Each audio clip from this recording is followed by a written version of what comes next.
नमस्कार प्यारे भक्तों, स्वागत है आपका हमारे इस YouTube चैनल A1 जिंदगी हिंदी वॉइस पर। प्यारे भक्तों, आज की वीडियो आप लोगों के लिए बहुत ही खास व बहुत ही महत्वपूर्ण होने वाली है। प्यारे भक्तों, आज रविवार है और रविवार का दिन भगवान सूर्यदेव का दिन है। प्यारे भक्तों, रविवार को अगर आप सूर्योदय के समय स्नान वगैरह करने के बाद अगर आप सूर्य गायत्री मंत्र का जाप करते हैं तो आपको विशेष फल प्राप्त होता है। आपके मन और मस्तिष्क में एक शांति का भाव आता है और आपका जीवन सुखमय हो जाता है। इसी के साथ आपकी हर मनोकामना पूरी होती है। प्यारे भक्तों, अगर आपको हमारी यह वीडियो पसंद आए तो चैनल को लाइक व सब्सक्राइब जरूर करें। साथ ही कमेंट में ओम सूर्याय नमः अवश्य लिखें। प्यारे भक्तों, चलिए जानते हैं सूर्य गायत्री मंत्र। इस मंत्र को आप कम से कम 1 माला या 3 माला अवश्य करें। साथ ही अगर आप 3 माला नहीं कर पाते हैं तो 108 बार इसका जाप अवश्य करें। मंत्र इस प्रकार है। ओम आदित्याय विद्महे दिवाकराय धीमहि तन्नो सूर्य प्रचोदयात्। ओम आदित्याय विद्महे दिवाकराय धीमहि तन्नो सूर्य प्रचोदयात्। ओम आदित्याय विद्महे दिवाकराय धीमहि तन्नो सूर्य प्रचोदयात्। ओम आदित्याय विद्महे दिवाकराय धीमहि तन्नो सूर्य प्रचोदयात्। ओम आदित्याय विद्महे दिवाकराय धीमहि तन्नो सूर्य प्रचोदयात्। ओम आदित्याय विद्महे दिवाकराय धीमहि तन्नो सूर्य प्रचोदयात्। ओम आदित्याय विद्महे दिवाकराय धीमहि तन्नो सूर्य प्रचोदयात्। ओम आदित्याय विद्महे दिवाकराय धीमहि तन्नो सूर्य प्रचोदयात्। ओम आदित्याय विद्महे दिवाकराय धीमहि तन्नो सूर्य प्रचोदयात्। ओम आदित्याय विद्महे दिवाकराय धीमहि तन्नो सूर्य प्रचोदयात्। ओम आदित्याय विद्महे दिवाकराय धीमहि तन्नो सूर्य प्रचोदयात्। ओम आदित्याय विद्महे दिवाकराय धीमहि तन्नो सूर्य प्रचोदयात्। ओम आदित्याय विद्महे दिवाकराय धीमहि तन्नो सूर्य प्रचोदयात्। ओम आदित्याय विद्महे दिवाकराय धीमहि तन्नो सूर्य प्रचोदयात्। ओम आदित्याय विद्महे दिवाकराय धीमहि तन्नो सूर्य प्रचोदयात्। ओम आदित्याय विद्महे दिवाकराय धीमहि तन्नो सूर्य प्रचोदयात्। ओम आदित्याय विद्महे दिवाकराय धीमहि तन्नो सूर्य प्रचोदयात्। ओम आदित्याय विद्महे दिवाकराय धीमहि तन्नो सूर्य प्रचोदयात्। ओम आदित्याय विद्महे दिवाकराय धीमहि तन्नो सूर्य प्रचोदयात्। ओम आदित्याय विद्महे दिवाकराय धीमहि तन्नो सूर्य प्रचोदयात्। ओम आदित्याय विद्महे दिवाकराय धीमहि तन्नो सूर्य प्रचोदयात्। ओम आदित्याय विद्महे दिवाकराय धीमहि तन्नो सूर्य प्रचोदयात्। ओम आदित्याय विद्महे दिवाकराय धीमहि तन्नो सूर्य प्रचोदयात्। ओम आदित्याय विद्महे दिवाकराय धीमहि तन्नो सूर्य प्रचोदयात्। ओम आदित्याय विद्महे दिवाकराय धीमहि तन्नो सूर्य प्रचोदयात्। ओम आदित्याय विद्महे दिवाकराय धीमहि तन्नो सूर्य प्रचोदयात्। ओम आदित्याय विद्महे दिवाकराय धीमहि तन्नो सूर्य प्रचोदयात्। ओम आदित्याय विद्महे दिवाकराय धीमहि तन्नो सूर्य प्रचोदयात्। ओम आदित्याय विद्महे दिवाकराय धीमहि तन्नो सूर्य प्रचोदयात्। ओम आदित्याय विद्महे दिवाकराय धीमहि तन्नो सूर्य प्रचोदयात्। ओम आदित्याय विद्महे दिवाकराय धीमहि तन्नो सूर्य प्रचोदयात्। ओम आदित्याय विद्महे दिवाकराय धीमहि तन्नो सूर्य प्रचोदयात्। ओम आदित्याय विद्महे दिवाकराय धीमहि तन्नो सूर्य प्रचोदयात्। ओम आदित्याय विद्महे दिवाकराय धीमहि तन्नो सूर्य प्रचोदयात्। ओम आदित्याय विद्महे दिवाकराय धीमहि तन्नो सूर्य प्रचोदयात्। ओम आदित्याय विद्महे दिवाकराय धीमहि तन्नो सूर्य प्रचोदयात्। ओम आदित्याय विद्महे दिवाकराय धीमहि तन्नो सूर्य प्रचोदयात्। ओम आदित्याय विद्महे दिवाकराय धीमहि तन्नो सूर्य प्रचोदयात्। ओम आदित्याय विद्महे दिवाकराय धीमहि तन्नो सूर्य प्रचोदयात्। ओम आदित्याय विद्महे दिवाकराय धीमहि तन्नो सूर्य प्रचोदयात्। ओम आदित्याय विद्महे दिवाकराय धीमहि तन्नो सूर्य प्रचोदयात्। ओम आदित्याय विद्महे दिवाकराय धीमहि तन्नो सूर्य प्रचोदयात्। ओम आदित्याय विद्महे दिवाकराय धीमहि तन्नो सूर्य प्रचोदयात्। ओम आदित्याय विद्महे दिवाकराय धीमहि तन्नो सूर्य प्रचोदयात्। ओम आदित्याय विद्महे दिवाकराय धीमहि तन्नो सूर्य प्रचोदयात्। ओम आदित्याय विद्महे दिवाकराय धीमहि तन्नो सूर्य प्रचोदयात्। ओम आदित्याय विद्महे दिवाकराय धीमहि तन्नो सूर्य प्रचोदयात्। ओम आदित्याय विद्महे दिवाकराय धीमहि तन्नो सूर्य प्रचोदयात्। ओम आदित्याय विद्महे दिवाकराय धीमहि तन्नो सूर्य प्रचोदयात्। ओम आदित्याय विद्महे दिवाकराय धीमहि तन्नो सूर्य प्रचोदयात्। ओम आदित्याय विद्महे दिवाकराय धीमहि तन्नो सूर्य प्रचोदयात्। ओम आदित्याय विद्महे दिवाकराय धीमहि तन्नो सूर्य प्रचोदयात्। ओम आदित्याय विद्महे दिवाकराय धीमहि तन्नो सूर्य प्रचोदयात्। ओम आदित्याय विद्महे दिवाकराय धीमहि तन्नो सूर्य प्रचोदयात्। ओम आदित्याय विद्महे दिवाकराय धीमहि तन्नो सूर्य प्रचोदयात्। ओम आदित्याय विद्महे दिवाकराय धीमहि तन्नो सूर्य प्रचोदयात्। ओम आदित्याय विद्महे दिवाकराय धीमहि तन्नो सूर्य प्रचोदयात्। ओम आदित्याय विद्महे दिवाकराय धीमहि तन्नो सूर्य प्रचोदयात्। ओम आदित्याय विद्महे दिवाकराय धीमहि तन्नो सूर्य प्रचोदयात्। ओम आदित्याय विद्महे दिवाकराय धीमहि तन्नो सूर्य प्रचोदयात्। ओम आदित्याय विद्महे दिवाकराय धीमहि तन्नो सूर्य प्रचोदयात्। ओम आदित्याय विद्महे दिवाकराय धीमहि तन्नो सूर्य प्रचोदयात्। ओम आदित्याय विद्महे दिवाकराय धीमहि तन्नो सूर्य प्रचोदयात्। ओम आदित्याय विद्महे दिवाकराय धीमहि तन्नो सूर्य प्रचोदयात्। ओम आदित्याय विद्महे दिवाकराय धीमहि तन्नो सूर्य प्रचोदयात्। ओम आदित्याय विद्महे दिवाकराय धीमहि तन्नो सूर्य प्रचोदयात्। ओम आदित्याय विद्महे दिवाकराय धीमहि तन्नो सूर्य प्रचोदयात्। ओम आदित्याय विद्महे दिवाकराय धीमहि तन्नो सूर्य प्रचोदयात्। ओम आदित्याय विद्महे दिवाकराय धीमहि तन्नो सूर्यः प्रचोदयात्।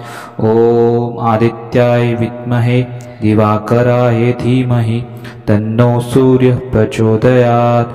ॐ आदित्याय विद्महे दिवाकराय धीमहि तन्नो सूर्यः प्रचोदयात्।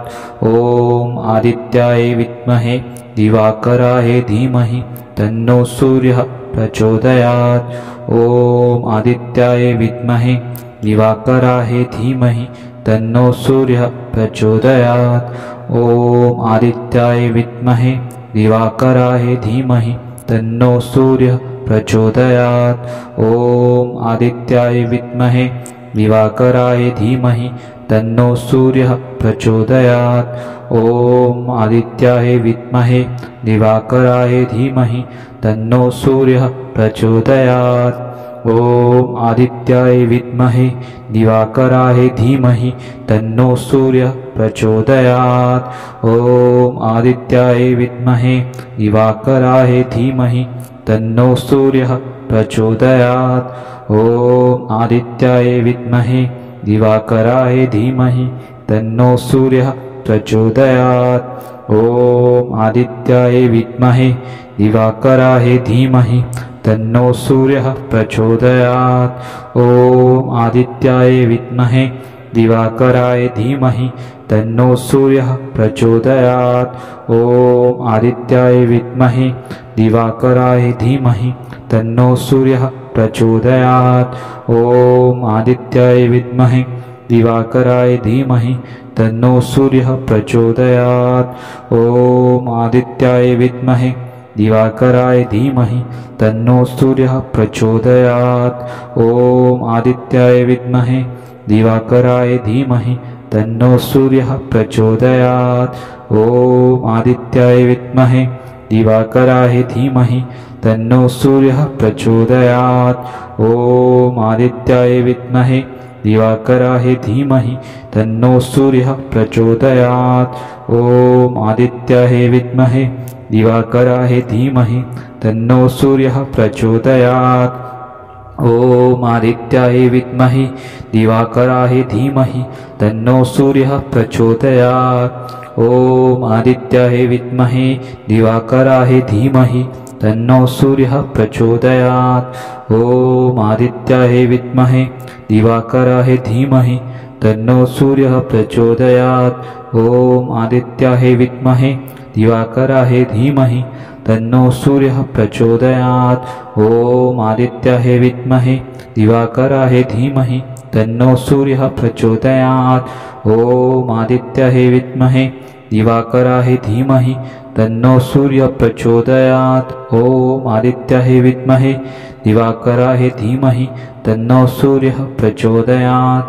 ॐ आदित्याय विद्महे दिवाकराय धीमहि तन्नो सूर्यः प्रचोदयात्। ॐ आदित्याय विद्महे दिवाकराय धीमहि तन्नो सूर्यः प्रचोदयात्। ॐ आदित्याय विद्महे दिवाकराय धीमहि तन्नो सूर्यः प्रचोदयात्। ॐ आदित्याय विद्महे दिवाकराय धीमहि तन्नो सूर्यः प्रचोदयात्। ॐ आदित्याय विद्महे दिवाकराय धीमहि तन्नो सूर्यः प्रचोदयात्। ॐ आदित्याय विद्महे दिवाकराय धीमहि तन्नो सूर्यः प्रचोदयात्।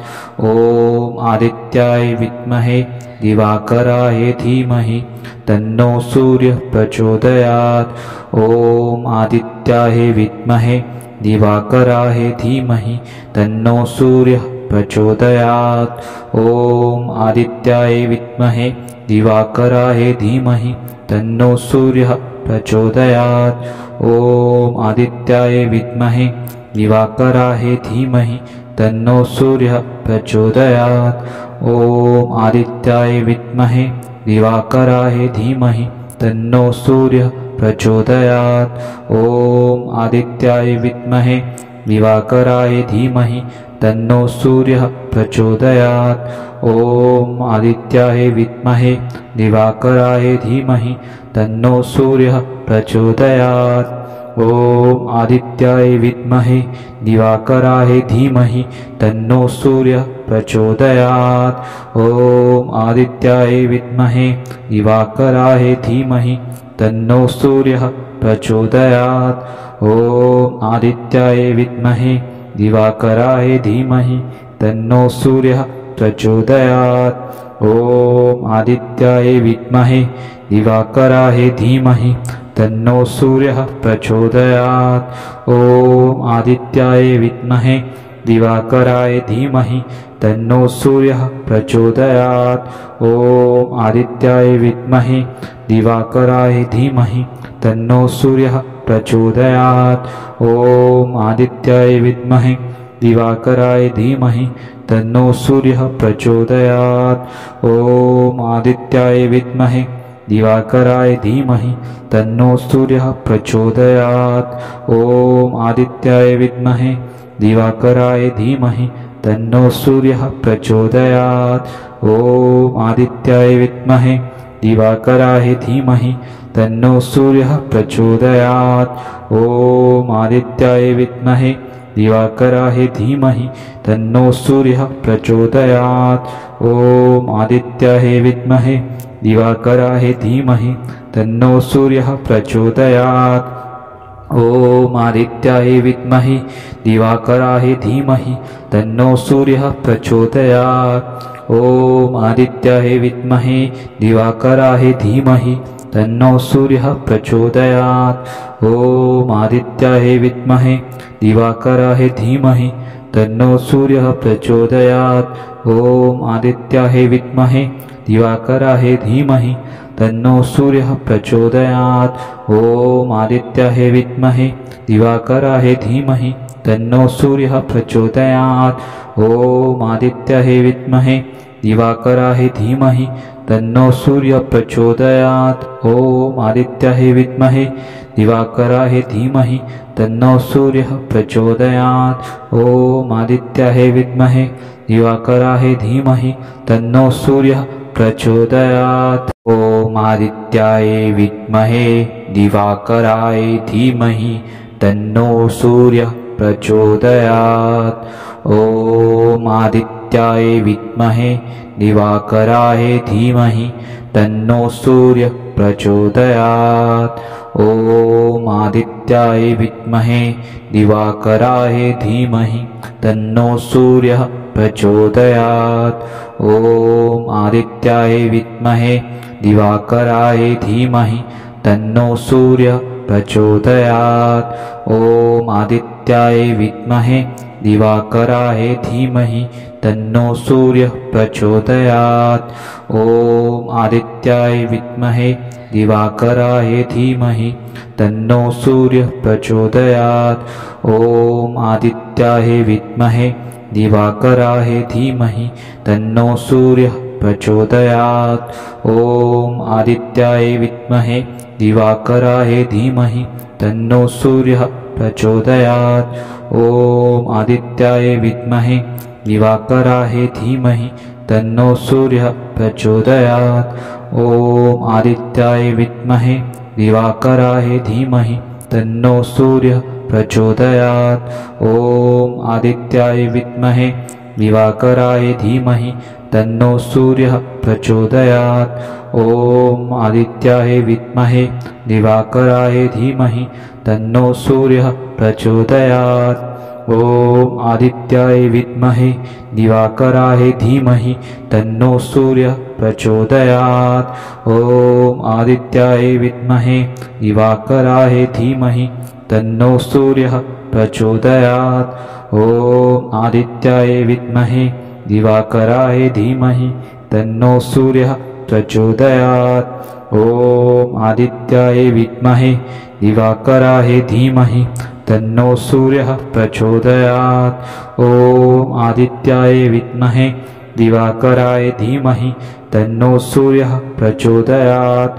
ॐ आदित्याय विद्महे दिवाकराय धीमहि तन्नो सूर्यः प्रचोदयात्। ॐ आदित्याय विद्महे दिवाकराय धीमहि तन्नो सूर्यः प्रचोदयात्।